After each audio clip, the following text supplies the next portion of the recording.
Kamala, who's the worst? You know, I ask you this question because this has never happened before. So Biden's running. I wouldn't say his debate performance was one of the best, right? Do you agree? That's where it all started, with the debate. The downfall started that night with the debate. The debate was like, that was a rough debate. He said, yeah, I had a bad night. No, he had a bad night. He had a bad everything. He had a very bad night. But it started really with the debate. It was all, you know, the game was up. They say the jig was up. And it was indeed up. But it started with that. And then it only got worse. And we were leading him by 11, 12, 14, 15 points. And then he decides to get out because the bosses said, we're not going to have you. He didn't want to get out, but they told him, you're getting out. They said, you're getting out. You're getting killed in the polls. You can't win. You saw that. You can't win. You're getting killed. So now they bring in this one who's worse than him. She's worse than him because he's a fake liberal. You know, he wasn't that liberal. He was fake. She's a real liberal. She really is a real liberal. She's much worse than him. Now, if we start beating her in the polls by 10 or 15 points, are they going to bring in a third candidate? It's like, you know, Trump is killing this guy. All right, out. Let's bring in a new one. Out, out. And then maybe at some point they get one right, but when will that stop? And you know, the guy had 14 million votes. So much for democracy. You know, they talk about democracy. He had 14 million votes, and they said, we're going to give it to somebody with no votes. She had no votes. In addition to her horrendous record as vice president, Kamala Harris has also been caught red-handed perpetrating the biggest scandal in American political history. For 3.5 years, Harris shamelessly lied to the public to cover up Joe Biden's mental unfitness, claiming that Crooked Joe was at the absolute top of his game. I don't think so. I don't think so. I wish him well, but I don't like him. He's not a nice person. I mean, he's not a nice person. He's trying to put me in jail. Why would I like him, right? That's the first time. Oh, first time. And she's the one behind it. And she's got a new line, you know. She's going, I'm the prosecutor. She's one of the worst prosecutors in history. She destroyed San Francisco. I'm the prosecutor, and he's the convicted felon or something. A radical left judge in an area where every one of these cases, every one of them is brought by them. So think of it. They get me to that position, and then their campaign says, I'm the prosecutor, and he is the convicted felon. That's their campaign. I don't think people are going to buy it. And we won our big case. You know, we won the case in Florida. That was that big one. We won that one. And I got out by beating their Justice Department. And he got out of the same case, except his was far different because he had 50 years of documents, right? He got out by being incompetent. The prosecutor said he had no memory.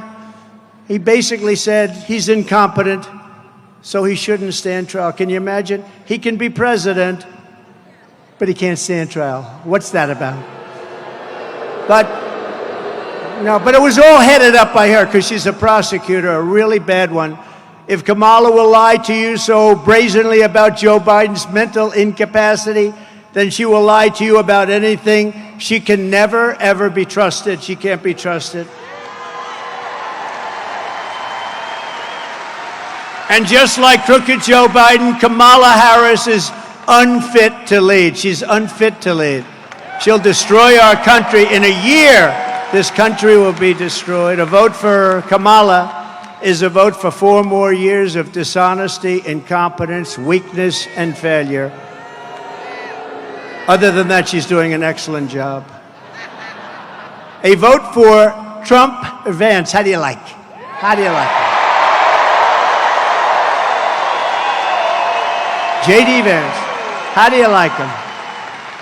A vote for Trump Vance administration is a vote to restore leadership, competence, common sense, and strength back to the Oval Office like we had it just 3.5 years ago. If Kamala Harris gets in, she would be the most radical far-left extremist ever to occupy the White House times 10. There's never been a lunatic like this in the White House, and we've had some bad ones. But the worst one is Joe, actually. As a senator, Harris was ranked the #1 most left-wing Democrat in the Senate. Think of that. She's ranked the #1. That's not what this country wants. She makes Bernie look like a moderate. You know, he looks like Bernie Sanders. He's actually quite moderate by comparison.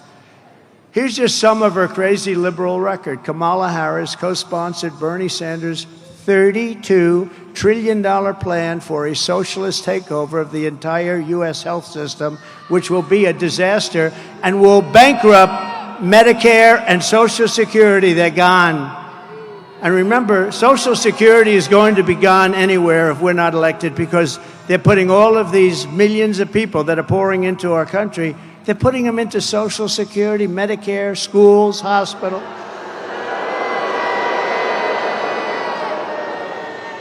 And we all have a big heart, but some of those people are tough, from prisons, from mental institutions, terrorists. When asked if her plan would outlaw private health insurance for 180 million Americans, Kamala replied, "Let's just eliminate all of it." That's all she said. We'll eliminate all. That's nice. Thank you very much, Kamala. She endorsed free taxpayer-funded government health care for all illegal aliens, everybody that walks into our country that's illegal. This is why they come.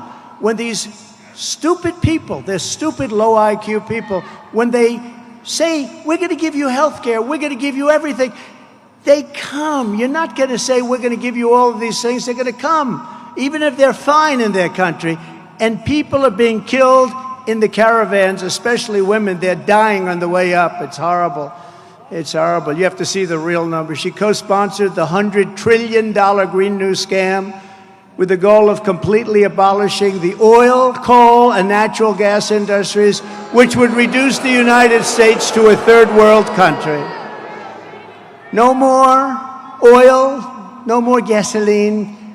Good luck with your electric car that goes for about 45 minutes before you have to get it. Do you know someplace like in the Midwest, did you see?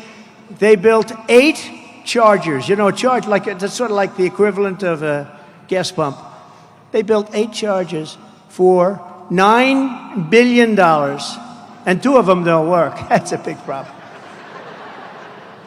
And if we were going to charge up the entire country for the electric car, if we were going to charge up, it would cost $5 trillion. That's more money than we would have. We would have to file for bankruptcy. And they don't care. They say, let's do it anyway. She said that a 70 to 80% tax hike is, quote, a bold idea that should be discussed. She wants an 80%. You know, I gave you the largest tax cuts in history. She wants to take them away and increase your taxes. I don't think you're going to be too happy. Kamala publicly boasted, quote, "There's no question I'm in favor of banning fracking." She wants no fracking. Now that pertains to Pennsylvania, Texas, it pertains to Oklahoma. It pertains to a lot of other places, more so than you, but it pertains to you where your wallet, because you're going to be paying a lot of money.